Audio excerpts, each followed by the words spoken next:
Bonjour les sixièmes, aujourd'hui on va travailler sur les unités de longueur. Donc toutes les unités qui permettent de calculer une longueur. Par exemple, lorsqu'on calcule la distance entre deux villes, l'unité de longueur qu'on va utiliser généralement c'est les kilomètres.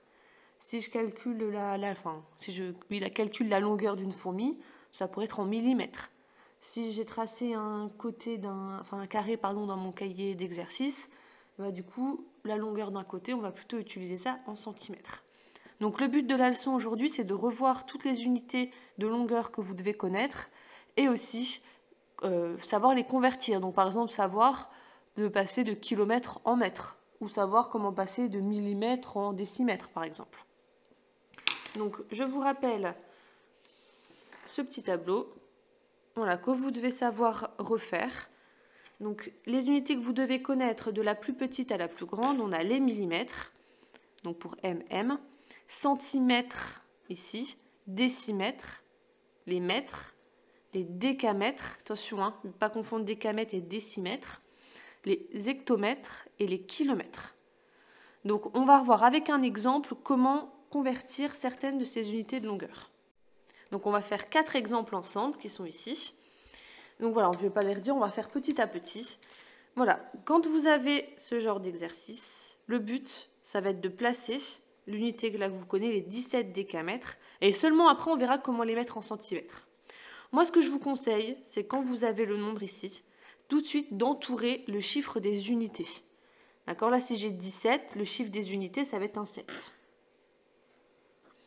Alors ça veut dire que c'est le 7 que je vais devoir placer dans la famille des décamètres. Regardez ici dans décamètres, je mets un 7.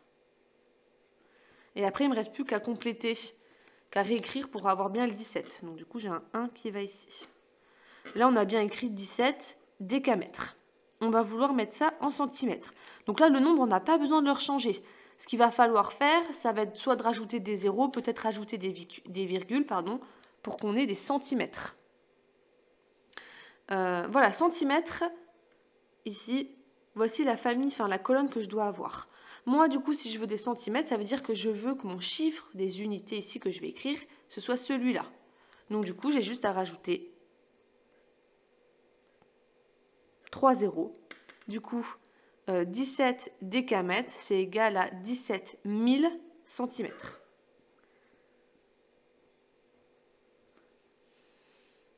On continue. Deuxième exemple. J'ai 434 mm que je veux mettre en décimètres. Pareil, le chiffre des unités, c'est facile, c'est celui-là. Donc, ça veut dire que c'est le 4 que je vais devoir mettre dans les millimètres. Donc, je mets ce 4-là dans les millimètres. Et du coup, je complète mon nom. J'avais 434, donc 434 mm. On a le droit de mettre qu'un seul chiffre par colonne. Voilà, cette fois-ci, je veux avoir des décimètres. Donc, ça veut dire que moi, mon chiffre des unités, ça doit être celui qui est ici. Donc, si c'est un 4 qui doit être mon chiffre des unités, forcément, je vais devoir rajouter une virgule. Donc, 434 mm, ça fait 4,34 décimètres.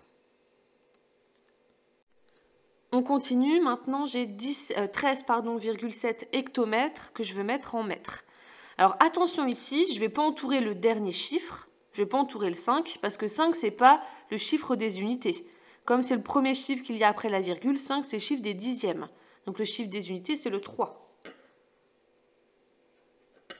Donc, c'est le 3 que je vais devoir mettre dans la colonne des hectomètres. Je le mets tout de suite, 3. Et on réécrit le nombre. Donc là, on n'est pas obligé de réécrire la virgule, on peut juste placer les chiffres. La virgule, on pourra la mettre qu'à la fin. Donc ça fait 135. 13,5, d'accord, 13,5 hectomètres. Si je voulais en décamètres, ça ferait 135. Moi, je veux pas ça en décamètres, je veux en mètres.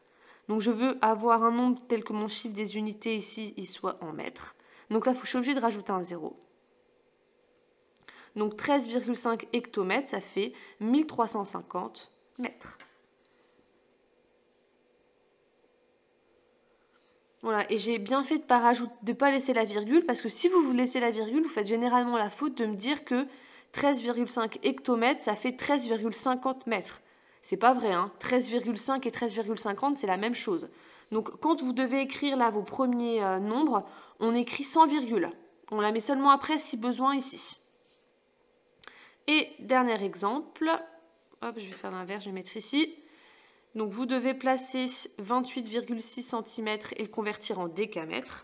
Encore une fois ici, mon chiffre des unités, c'est le 8. Je l'entoure. C'est lui que je dois mettre dans la famille des centimètres. Donc, je mets un 8 ici. Et on réécrit le nombre sans se soucier de la virgule. Là, on l'a bien écrit. Et on veut mettre ça en décamètres. Donc, je veux que mon chiffre des unités, ce soit celui-là. Donc, je peux déjà compléter avec des zéros. Et pour que mon chiffre des unités soit dans la décamètre, je suis obligée de rajouter une virgule. Donc, ça fait 0,0286 décamètres. Voilà, je vous laisse passer à la leçon et aux exercices.